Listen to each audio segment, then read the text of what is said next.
Hello students, आज हम पाठ 5 कबीर के दोहे पढ़ेंगे। ये दोहे कबीर जी द्वारा लिखे गए हैं। संत कबीर ज्ञान मार्गी शाखा के प्रतिनिधि कवि हैं। उन्होंने विविध विषयों पर दोहों की रचना की है। गुरु महिमा शीर्षक के अंतर्गत संकलित दोहों में गुरु को ईश्वर से बड़ा बताया है, क्योंकि वही हमारा ईश्वर से साक्षात्कार कराता है। सुमिरन शीर्षक के अंतर्गत संकलित दोहों में ईश्वर स्मरण में दिखावा ढोंग आडंबरों का विरोध किया गया है। सुमिरन का मतलब होता है याद करना। तो हम पढ़ेंगे गुरु महिमा। गुरु गोविंद दो खड़े काके लागू पाए, बलिहारी गुरु आपने गोविंद दियो मिलाए। आप इस चैप्टर को समझने से पहले एक बार दो बार इसके सारे शब्दार्थ पढ़ें, जिससे आपको और भी अच्छे से समझ में आएगा।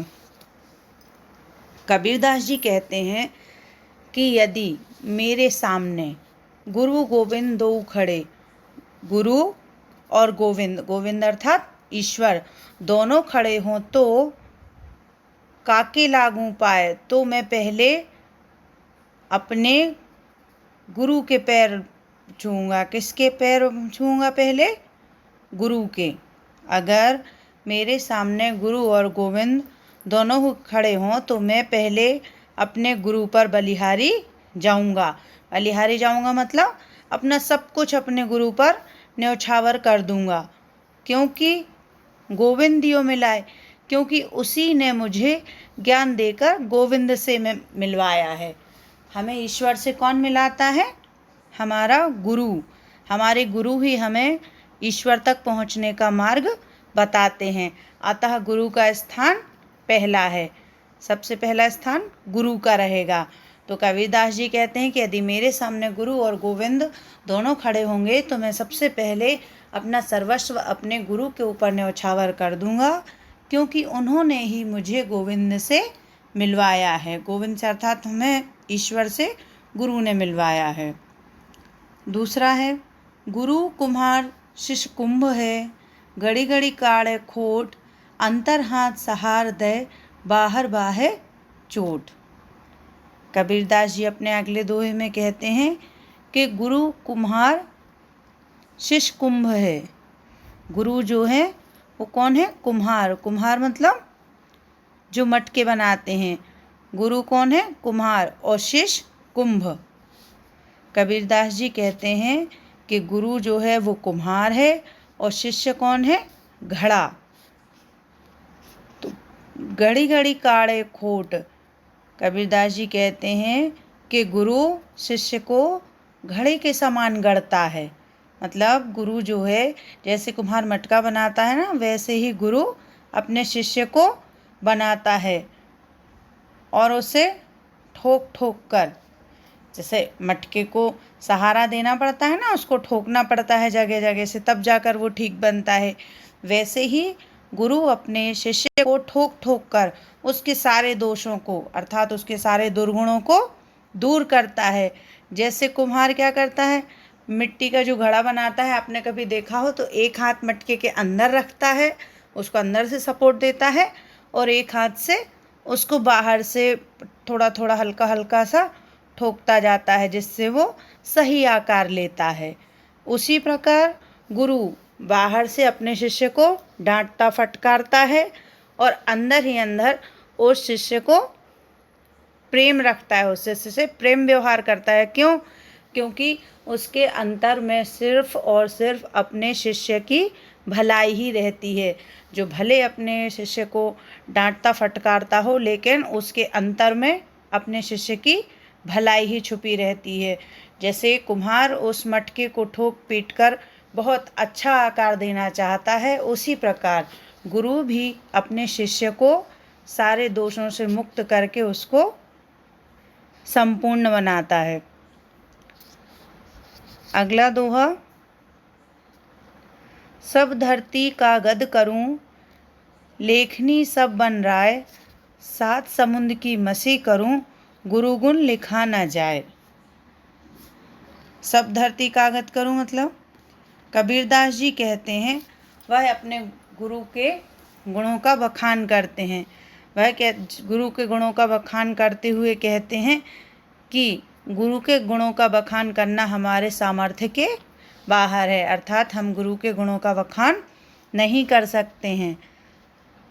वो कहते हैं कि यदि यह सारी धरती, इस सारी धरती को कागज बना लिया जाए और लेखनी सब बन रहा है और सारे जंगलों को, सारे जंगल में जो लकड़ियां हैं उन सबको कलम बना लें, जो भी जंगलों में, सारे जंगलों में जितनी भी लकड़ी हैं उन सबको क्या बना लें, कलम। 7 समुद्र की मसी करूं, और जो सारे 7 समुद्रों में जो जल है उसको अगर हम स्याही बना लें, उसको स्याही बना लें, गुरु गुण लिखा ना जाए, तब भी गुरु के गुणों को नहीं लिखा जा सकता है, क्योंकि गुरु के गुण जो हैं वो अनंत हैं। क्या कहते हैं कबीरदास कि सारी धरती को कागज बना लें और सारे जंगल की लकड़ियों को कलम और 7 समुद्र के जल को स्याही बना लें, तब भी हम गुरु के गुणों का बखान नहीं कर सकते, क्योंकि गुरु के गुण अनंत होते हैं। अगले जो 3 दोहे हैं वो सुमिरन पर आधारित हैं। सुमिरन अर्थात ईश्वर को याद करना या फिर ईश्वर की भक्ति, उस पर हैं। इसमें है अगला, दुख में सुमिरन सब करें, सुख में करे न कोई, जो सुख में सुमिरन करे तो दुख काहे को होए। कबीरदास जी कहते हैं कि दुख में सुमिरन मतलब याद करना। कबीरदास जी कहते हैं कि दुख में तो सभी याद करते हैं, कहते हैं कि उस ईश्वर को, परमात्मा को दुख में सभी याद करते हैं, और सुख में करे ना कोई, और सुख में कोई भी याद नहीं करता है। जो सुख में सुमिरन करे तो दुख काहे को होए। और अगर हम ईश्वर को सुख के दिनों में ही स्मरण रखेंगे तो हमको दुख का समय आएगा ही नहीं, अर्थात हमारे जीवन में फिर दुख होगा ही नहीं। क्या कहते हैं कबीरदास जी कि दुख की घड़ी में तो सभी परमात्मा को याद करते हैं, पर सुख के समय में कोई भी उनको स्मरण नहीं करता है, और यदि हम उन्हें सुख के समय में याद करते हैं तो फिर दुख आएगा ही नहीं। अगला, माला फेरत जुग भया, फिरा न मन का फेर, कर का मन का डार दे, मन का फेर। मनका का मतलब यहाँ पर एक मोती से भी है। मन का होता है ना मोती, जो भगवान का जाप करते हैं ना, माला होती, तो माला के एक एक मोती को क्या बोलते हैं, मनका। कबीरदास जी क्या कहते हैं कि ईश्वर के स्मरण में, मतलब जब हम ईश्वर को याद करते हैं तो उसमें माला फेरना व्यर्थ है। उन्होंने बताया है कि ईश्वर के स्मरण में माला फेरना या माला जाप करना व्यर्थ है।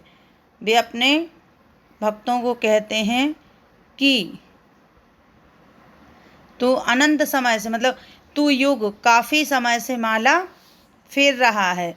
जुग भया, माला फेरा, जुग भया मतलब काफ़ी समय हो गया है माला फेरते फेरते, पर तेरा मन जो है वो नहीं बदला, तेरा मन जो है वो नहीं फिरा है, वो ज्यों का त्यों ही। तेरे मन का हेर फेर, जो मन में, जो भी हमारे मन में छल कपट जो भी है वो नहीं बदला है। तो क्या बोलते हैं, कर का मन का डार दे, मतलब जो कर मीन्स होता है हाथ, हाथ में जो मोती, जो माला ले रखी है उसको डार दे, मतलब जो तूने हाथ में माला ले रखी है ना उसको हटा दो।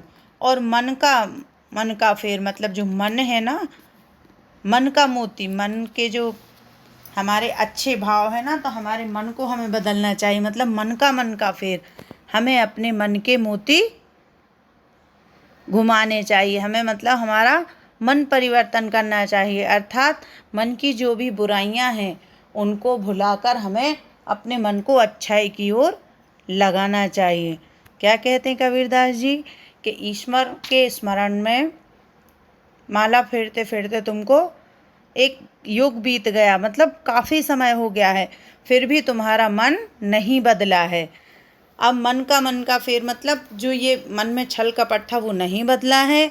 अब तो हाथ की ये माला है इसको हटा दे, इसको फेंक दे और मन की माला के मोती के घुमाओ। मन की माला जो है उसके मोती घुमाओ, मतलब अपने जो मन में बुराइयां छल कपट जो भी हैं उनको हटाओ और अपने मन को सद्मार्ग पर लगाओ। अगला है, माला तो कर में फिरे जीव फिरे मुख माही, मनुआ तो चहु दिस फिरे यह तो सुमिरन नाही। कबीरदास जी कहते हैं कि जब जैसे कोई पूजन भजन कर रहा हो तो पूरे मन से थोड़े कर रहा होता है, तो वो क्या कहते हैं कि जो ये माला जो है वो हमारे हाथ में घूम रही है और जीव जो है उससे हम मंत्रों का उच्चारण करते हैं, ईश्वर का नाम उच्चारित करते हैं, तो वो क्या बोलते हैं कि हाथ में जो माला है उसके मोती हाथ में ही घूम रहे हैं और जो हमारी जीभ है, जिह्वा है जो हमारी, वो हमारे मुंह में भी वो भी अपना काम कर रही है, मतलब वो भी ईश्वर का नाम ले रही है या जो भी मंत्रोच्चारण है वो कर रही है, हाथ में भी माला घूम रही है, मतलब दोनों अपना काम कर रहे हैं। पर मेरा मन तो प्रभु के प्रति नहीं लग रहा है। जो हमारा मन है वो ईश्वर में ना लगकर वो चारों दिशाओं में घूम रहा है।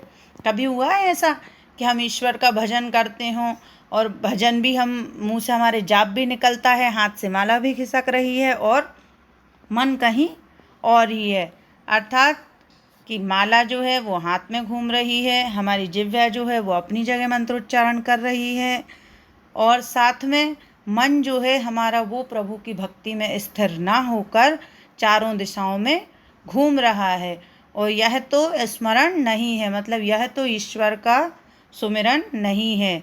इस तरीके को बदल दो, जो हमारा मन चारों तरफ घूम रहा है इस तरीके को बदल दो, इसको हम सुमिरन नहीं करेंगे, ये सुमिरन नहीं है। क्योंकि माला हाथ में घूम रही है, जो हमारी जीभ है वो मुख में घूम रही है, मन चारों दिशाओं में घूम रहा है और जब तक हमारा मन ईश्वर भक्ति में नहीं लगता तब तक हम उसको सुमिरन नहीं कह सकते, तब तक हम उसको ईश्वर का स्मरण नहीं कहेंगे। ठीक है, अब आपको ये दोहे समझाए हैं, इसमें आपको जो भी समझ में ना आए आप पूछ लें और इसको पढ़ें और साथ ही आपको जो हार्ड वर्ड्स भेजे जा रहे हैं आप उनको भी पढ़िए और उनको बिना देखे लिखने की कोशिश कीजिए। Thank you.